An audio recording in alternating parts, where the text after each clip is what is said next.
This is Tony Victor, and I'm doing a reading from G.I. Gurdjieff's In Search of Being. Work with three centers. Before our nature was spoiled, all four in our analogy horse, carriage, driver, master were one. All had a common understanding and worked together, labored, rested, ate at the same time. But the understanding and language have been forgotten. Each part has become separate and lives alone, cut off from the rest. Now at times it would be necessary for them to work together, but it is impossible. One part wants one thing and another something else. The point is to reestablish what has been lost, not to acquire anything new. This is the purpose of development. For this, we must learn to distinguish essence from personality and to separate them. When we can do this, we will know what to change and how. Meantime, we have only one possibility: to study. We are weak, we are dependent, we are slaves. It is difficult to break all at once the habits accumulated over years. Later, it will be possible to replace certain habits with others, although these also will be mechanical. Man is always dependent on external influences only. Some influences hinder, others do not. To begin with, it is necessary to prepare conditions for work. There are many conditions. At present, we can only observe and collect material that will be useful for work. We cannot distinguish where our manifestations come from essence or from personality. But if we look carefully, we may understand afterward. While we are collecting material, we cannot see that. This is because ordinarily we have only one attention directed on what we are doing. Our mind does not see our feelings, and vice versa. Every animal works according to its constitution. One works more, another less, but each works as much as it is natural to it. We humans also work, and among us one is more capable, another less.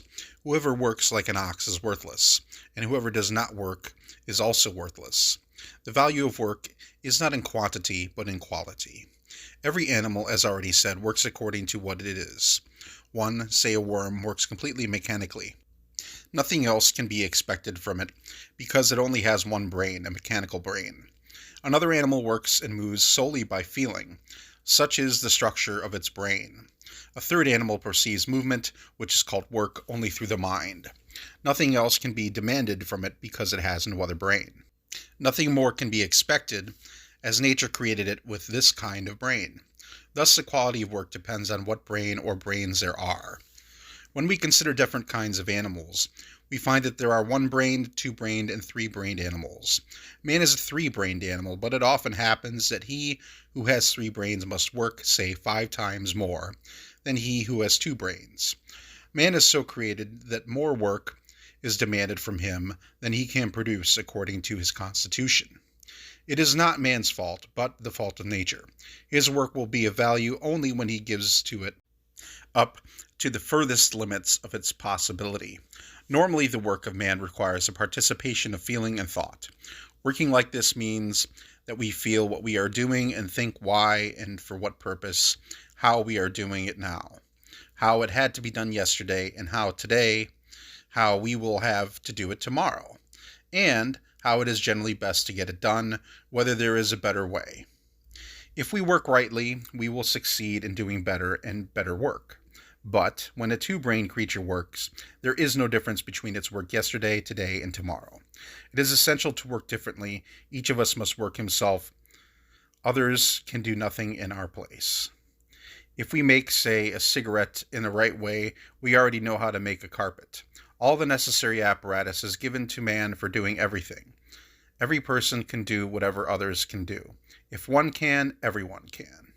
Genius, talent, it is all nonsense. The secret is simple. To do things as a three-brain being.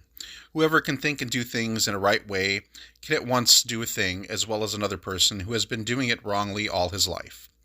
What has to be learned by this other one in 10 years, the newcomer learns in 2 or 3 days. And he then does it better than the one who spent his life doing it. I have met people who, before learning, had worked in a wrong way all their lives, but when they had learned, they could easily do work they had never even seen before, the finest as well as the roughest. The secret is very simple and easy. We must learn to work as a three-brain being. The essence of right work is that the moving, feeling, and thinking centers work together to produce an action. There is 1,000 times more value even in polishing the floor, as it should be done, than in writing 25 books. But before starting to work with all three centers together, each must be prepared separately to be able to concentrate, remembering that it consists of three parts. The moving center is more or less adapted, although it must be trained to work with the others. The second, as difficulties go, is the thinking center, and the most difficult of all is the feeling center. Although we can already succeed in small things with our moving center, neither the thinking nor the feeling center can concentrate at all. Marshalling thoughts in a desired direction is merely mechanical concentration that is not the goal. It is important to know how to not depend on associations. The chief cause of our wrong way of working is our limited development. The fact that we educate nothing but the mind. We know how to behave with such and such a person. Good morning, how do you do? But it is only the driver who knows this. Sitting on his box, he has read about it. But the horse has no education at all. It never went to school. It has not even been taught the alphabet. It knows no language. The horse was also capable of being taught, but we forgot all about it. And so it grew up an abandoned orphan. Only the driver was taught. He knows languages, knows where such and such a street is, but he cannot drive there alone. If any of us thinks that self-study will help and we will be able to change, we are completely mistaken. Even if we read all the books, study for 100 years, master all knowledge, all mysteries, nothing will come of it. Because all this knowledge will only belong to the driver, and he, even if he knows, cannot pull the carriage without the horse. It is too heavy. As for the carriage, its existence was completely forgotten, yet it is also a part, and an important part of the team. It has its own life, which is the basis of our life. It has its own psychology. It also thinks, it is hungry, has desires, takes parts in the common work. It too should have been educated, sent to school, but neither the parents nor anyone else cared about it. Originally, our carriage was built for an ordinary town. All the mechanical parts were designed to suit the road, including its many small wheels. The idea was that the unevenness of the road would distribute the lubricating oil evenly and thus oil the parts. But all this was calculated for a certain town where the roads are not too smooth. Now the town has changed, but the model of the carriage has remained the same.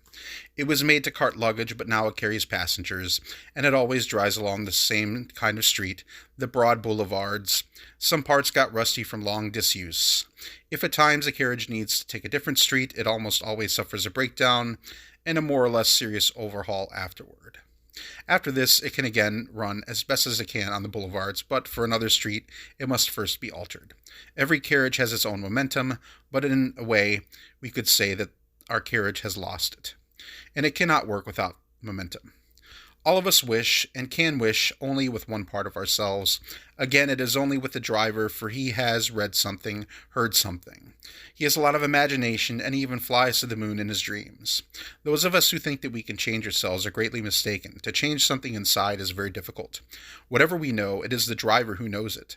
All our knowledge is just manipulation of the thinking function. Real change is a very difficult thing, more difficult than finding $1 million in the street. Inside us we have a horse. It obeys orders from outside. And our mind is too weak to do anything inside. Even if the mind gives orders to stop, nothing will stop inside. What was said about interchange refers only to the necessity of change in the horse. If the horse changes, we can change, even outwardly.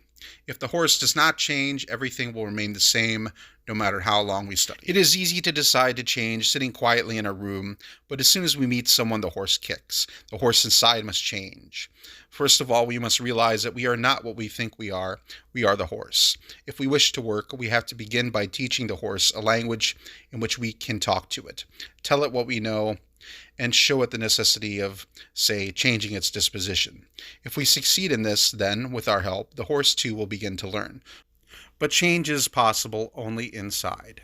Thank you for listening. Please check out my project page on KundaliniQuicksilver.com. Click on the gray bar at the very top and it'll take you right there. Also, please go ahead and subscribe to my TikTok, Kundalini Quicksilver, also my Instagram and YouTube at Quicksilver Astrology. Thank you.